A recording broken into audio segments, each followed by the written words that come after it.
All right, so welcome back to this next session. We're at the Tennessee Arts Academy here in July, having a great time, and we're going to get a little bit more into purposeful sampling. We've kind of hit all of the big pieces, and now we're going to talk.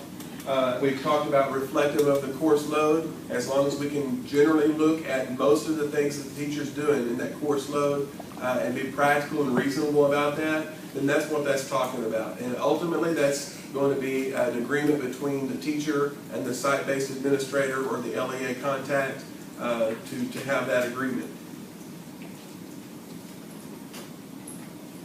All right, now let's talk about showing students of multiple populations. Just a moment ago, we talked about how this is not a process where we're just picking our best kids and showing their work, or showing the kids that are least ready and growing them at a big amount. That's not what this process is about. Through purposeful sampling, we're able to look at the needs of all of our kids and collect evidence for that. So we have basically two different types of evidence that can come in. Visual art teachers, most of the visual art teachers that have implemented this found that type 2 evidence was the easiest to do, so you may want to perk up a little bit on the type 2 evidence. Performing arts teachers tended to like more flexibility in the type 1 evidence, so let's kind of talk about the differences between type 1 and type 2 and the reasons for doing that. The reasons for doing this, again, is that we're showing differentiation. How are we differentiating for our students, and how are we showing growth for students from different populations, different readiness levels, different aptitude levels, different, whatever your differences are coming in, how are we growing those kids? So what we're going to need by the end of the process, at least 2 of the 5 collections need to be broken down in how we're growing kids from multiple populations, identifying those students from the beginning and end of the process. It could be within a whole class, it could be a small class, lots of flexibility on how you approach this, but at the end of the day, we're going to need to see it broken down by subpopulations, generally 3. We're going to talk about how at the end of the process of these 5 collections, a lot of questions are, can I have any ensemble growth or group growth?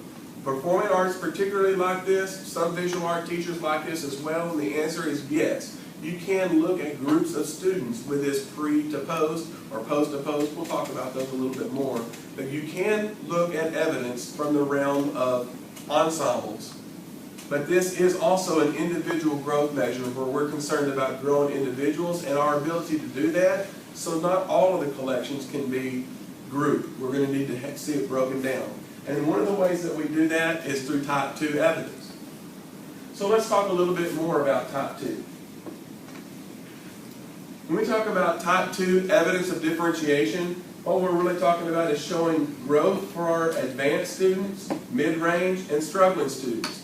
Those are the 3 most common that people are using, basically in emerging, proficient, and advanced. They're looking at a child's readiness level or aptitude level or some other kind of pre-distinguished level that the students are coming into us ready to learn. And they're teaching the class, they're teaching the objectives throughout the year, and they're identifying how those children have grown throughout the year. And so it shows us how we target our instruction to meet the needs of all of our students, right? We're not just doing arts education for those who really get it and who are already kind of predisposed to be artistic. We're going to have those children advance. We're going to impact those lives for sure. But we're also really concerned about growing all of our students, not those that are just predisposed to doing really well. So type 2 evidence will typically need to include at least 3 students. And just a little note here, in a highly mobile student population, we're suggesting that you don't just track 3 students throughout the year, that we teach all children. We can collect evidence for a lot of children, but as far as turning it in for the portfolio, you're going to have to just be breaking it down and including for each collection these 3. And we'll give you some examples to make this a little bit more clear. Speaking of which, on my next bullet it says, for additional help, we're providing additional training. With some people, purposeful sampling comes just like this, and they're ready to go. And for that, we don't want to kind of continue on this training talking about sampling, so we're making another one available if you need more resources for that. And so we will go to that. But now let's kind of look at what this might look like in a visual art classroom as far as gathering type 2 evidence, where the teacher is focusing on one-point perspective. This would be like a high school visual art 1 class, perhaps students coming in with not a lot of prior arts sequential learning.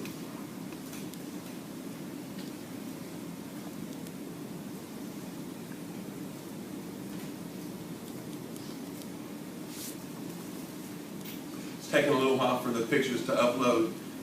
So basically what we have here is an example of a student that the teacher designated as emerging through the products that were happening. Maybe it was some sort of pre-assessment of their skills, but there's basically an evidence from one point in time, from one point perspective, to another point in time, basically a pre to post, perhaps a sketch and a final product. And I know this is hard to see, so you'll want to probably look at the video. We'll actually send the PowerPoints to that, and then look at the video of the actual examples.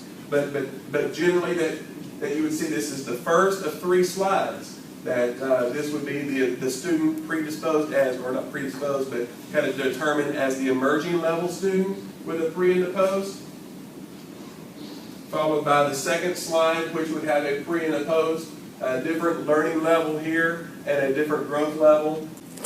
And keep it in mind that you have the emerging proficient. The slide that we didn't see, which is really text heavy, is a pretty detailed explanation of the choices that the teacher made on what they were doing through the lesson, and the objectives of the lesson, the targets, and also maybe the reasons that the students that he or she chose were in those subpopulations, all of which could help better inform the review process. So some things we do in the arts, the evidence can speak pretty well for itself because we are artists and we know what each other kind of does in their lessons. But for a lot of things, we need to really understand ourselves why it is we're teaching what we're teaching, and we need to be able to articulate that enough to where someone else can score that with a lot of integrity. Make sense? Let's look at the third example. Backwards up to emerging. Slide 1, we have 2 points in time for someone at the emerging level.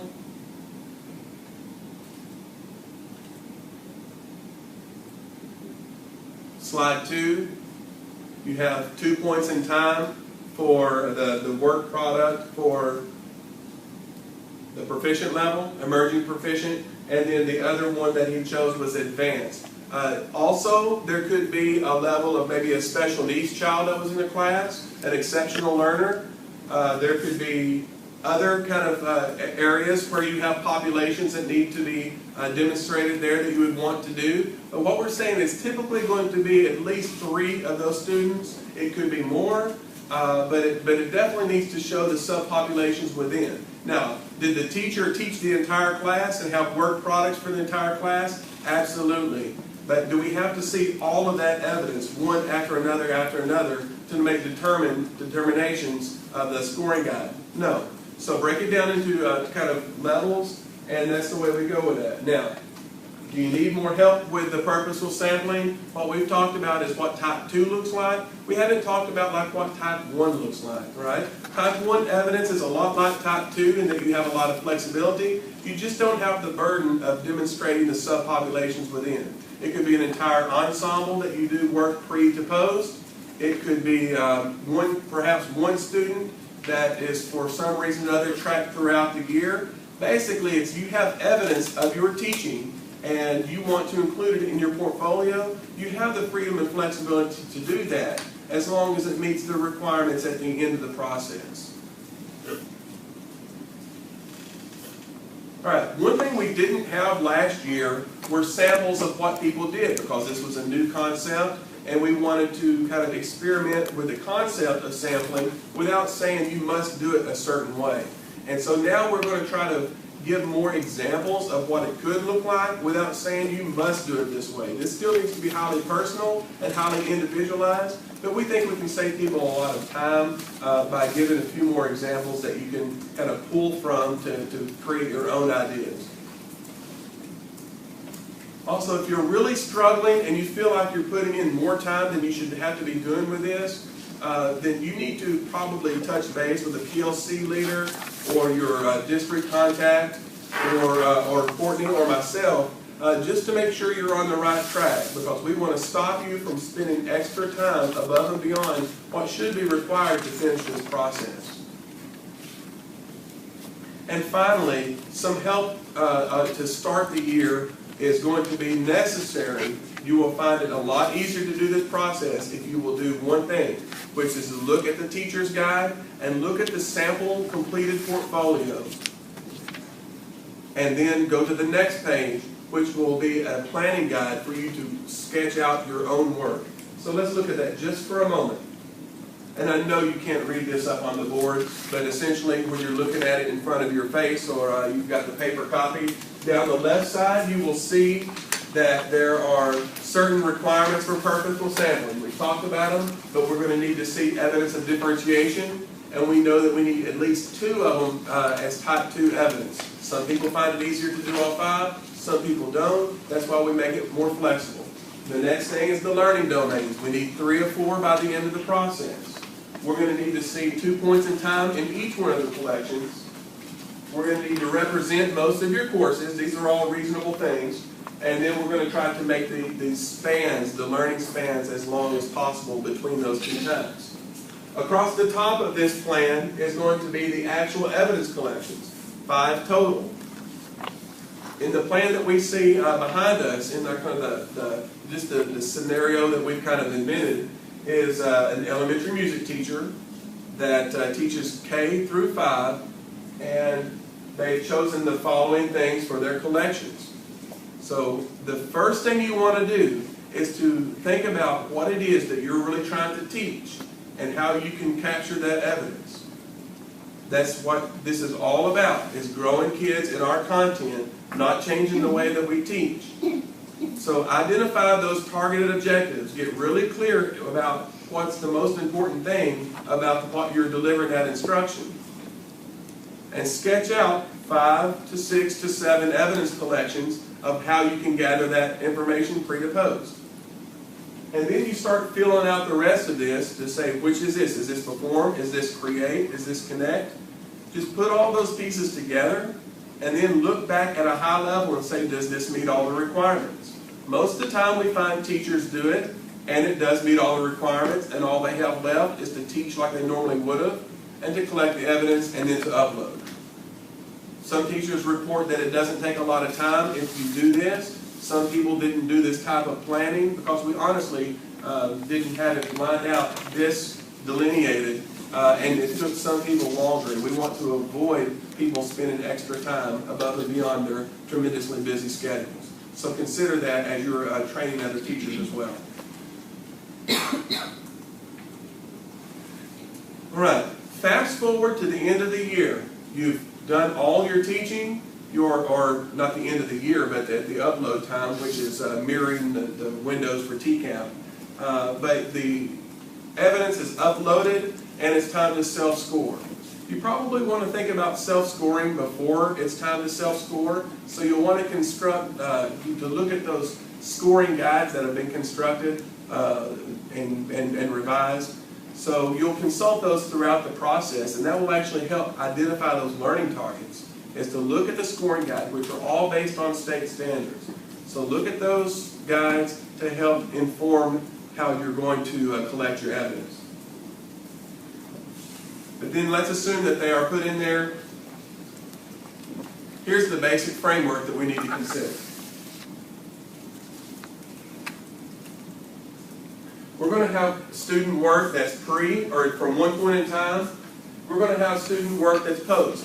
And we're going to kind of look at things from the lens of the arts, which is achievement-based to begin with. We're going to look at the achievement. This is student achievement as defined by the scoring guide and professional judgment. We define the achievement from one point in time on the scoring guide as a pre, the achievement as post. And let's just say for this one work sample that this was identified as a 2 on a scale of 1 to 5. And this one was identified to be a 3 on a scale of a 1 to 5. So there would basically be one level of growth between the pre and the post, about one level of growth. And so that would come up with an overall, we would take it from achievement to measure growth. See? So one basic level of growth through achievement becomes a +1. And from that, for that collection, we're able to kind of infer about how much that teacher was able to move that child or groups of children through that work. Kind of looking at that through what the model of team has given us through the new teacher evaluation policy. Basically, if we had that one level of student growth, that's defined by the State Department as at expectations. Because, I mean, year by year, we expect to move kids along approximately one level. So by the time they're graduating high school, they would have essentially gone through 13 levels of growth as defined by whatever the state board sets out for standards. If a teacher was able to have for that collection maybe 2 levels of growth, perhaps the achievement for the pre was a 1, the achievement for the post was a 3, that would gain 2 levels, and of course, and on average, approximately 2 levels of growth, according to this, would be what? Yeah, it would be a 4. So all things being equal, 2 levels of growth would end up with a rating of a 4. All things being equal, if there was average of less than 1 level of growth, it would be a 2. And on average, all things being equal, if there was no growth demonstrated, it would be a level 1. And on average of 2 levels of student growth, and perhaps demonstration of metacognitive processes, knowledge and skills, risk-taking, some of the things that art teachers and visual and performing art teachers, they excel at this, and that's why other areas of the Common Core look toward the arts for those performance-based products, because we kind of live in the realm of 5 very often. So those things like 2 years plus those things that we typically do in the arts, that would look more like the 5. That's the basic self-score process, and of course the peer review process is a training that is much more extensive, but that's like the need to know for teachers in the self-score, and it also helps kind of construct your evidence and construct your portfolio knowing that theoretical framework for scoring. Now, that raises a couple of questions that we had our teacher committee look at very carefully, because if you started at a very high level of achievement and ended at a very high level of achievement, that might net you a plus of not very many levels. And so would we want to penalize those high-performing teachers that have great evidence of student learning just because there was growth according to the scoring guide that couldn't be demonstrated? And we would say, of course not. That would be silly. And we would want to set up a system that allowed evidence to be put in that could be high-achieving, and while the growth may not be numerically available, that if the review committee and the teacher submitting saw that there was substantial growth in other ways. Perhaps it's the difficulty level of the literature. We often talk about, in the band world, or orchestra world, or choir world, having maybe great proficiency at one level of music compared to great proficiency at a very more difficult level of music. And by nature of the difficulty of the spiraling of that curriculum, we were able to see tremendous growth, even though they were both kind of topped out. So those are all things that we take into consideration for advanced level work. The other work that we have is about the teaching assignment. And I want to rewind back to the time where we talk about the personalized portfolio.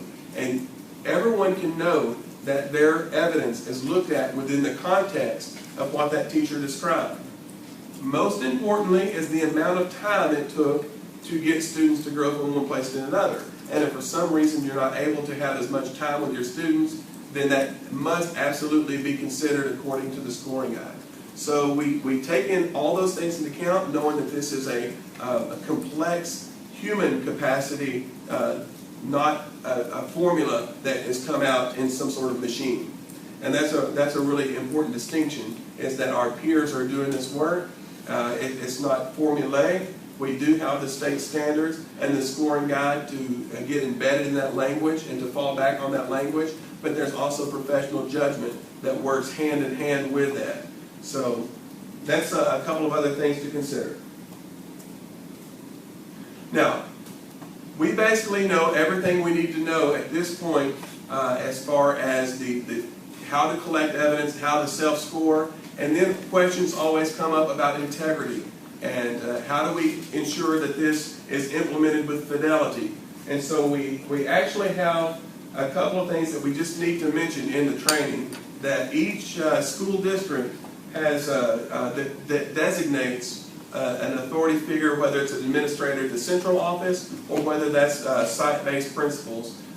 There's an agreement between the teacher and the principal or the other LEA designee that you are who you say you are, your context is what it is, and that goes throughout the year. Any change that happens to that, as could happen, also needs to be agreed upon. Also, the peer review committee has in place, if they suspect that the teacher failed to construct their portfolio in an authentic way or a way that without integrity, then they flag that portfolio for audit. Now, if you had a portfolio flagged for audit, that doesn't necessarily mean someone flagged it. It may have been just a random audit. We have random and those flagged by admin and teachers. It's a very low instance of that happening. We know that we had a comment earlier today that it's nearly impossible to fake it, because we know that our peers are looking at this and they know exactly what to look for in our classroom. So this has not been a problem, but it does need to be communicated about the levels of integrity that we have in the work. All right, let's talk a little bit about the logistics of this work. Several years ago, we partnered with a group to develop software, knowing that we started collecting the evidence like in a shoebox. People were bringing in flash drives and 8-tracks and cassette tapes and DVDs and DVD-ROMs and old video cameras, a beta tape. And it was just impossible to do a blind review with that. And it was also the logistics were impossible of physically handling the work and keeping up with it. So we survived in the first year of the pilot. It wasn't a lot of fun. And so the second year we worked with a group that from the ground up built a system that allowed us to go online and have a secure system to upload this evidence. I want to suggest that for the purpose of this initial training, that we consult you to the technology portion of the training, which will show you a step-by-step how to work with this system. Even teachers that implemented last year, we're going to suggest that you have that training, because this system has been upgraded to make a few fail-safes to make sure people are doing it the way that will be as least time-consuming on them as possible. So while most people successfully navigated it last year, some people experienced problems, and we want to eliminate those problems, and we think we've taken great steps for that. And so let's guide you to the technology training, which is available in a separate module.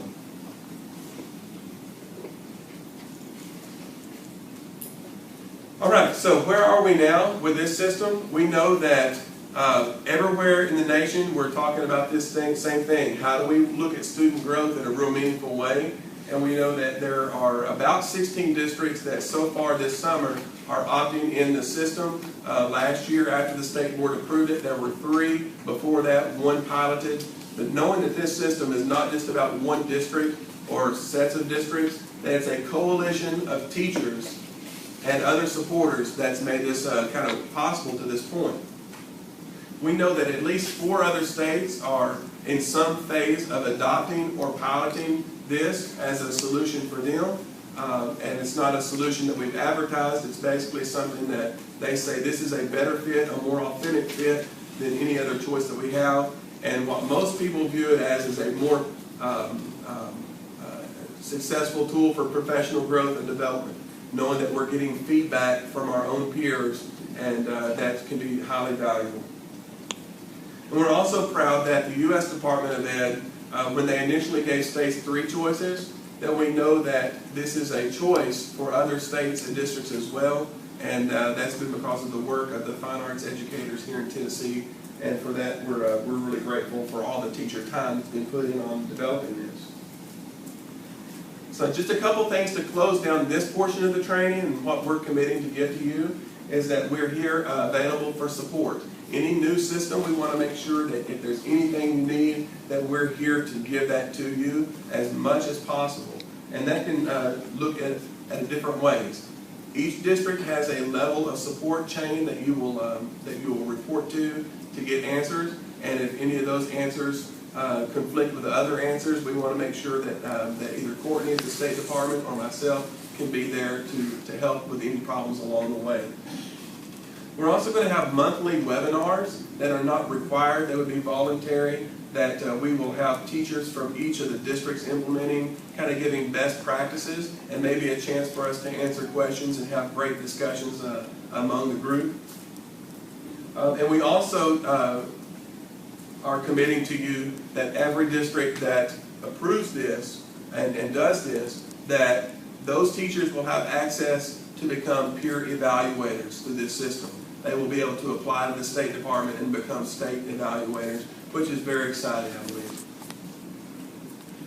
All right, some of the other resources for you to look for are going to be the purposeful sampling videos, the technology training videos, the electronic scoring guide and how to use those, and as well as any other videos or training modules that surface as needs based on what teachers request.